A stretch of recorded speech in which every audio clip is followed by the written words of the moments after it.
នេះឡមកខំ3000ម្ដងគេដែរបងប្អូនទាំងអស់គ្នាញ៉ាំ3000សម្រាប់បងប្អូនធ្វើការស្លោអីអាចកំងបានបងប្អូនណាដឹកចិត្តឲ្យនៅពងស្ពឺយ៉ាងហ្នឹងបងប្អូនទាំងអស់គ្នាចា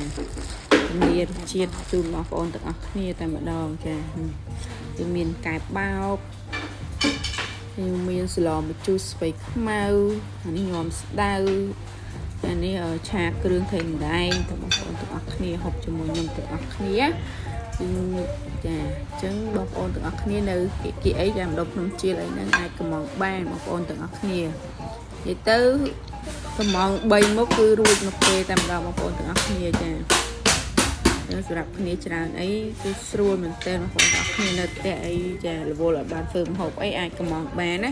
នេះស្លម្ជូរស្ពៃខ្មៅបងប្អូនទាំងអស់គ្នាធានាជូនរសជាតិចាបងប្អូនហូបហើយនឹងតែជប់ចិត្តហើយចាកំងរាល់ថ្ងៃតែម្ដង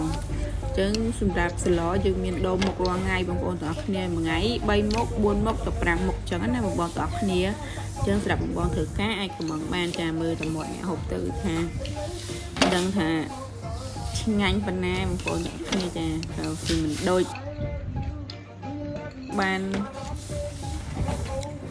តែសាកមិនដឹងបងប្អូនទាំងអស់គ្នាចាដល់វីដេអូមួយនេះគឺមានតែប៉ុណ្្នឹងឯងបងប្អូនទាំងអស់គ្នាអរគុណបាយបាយ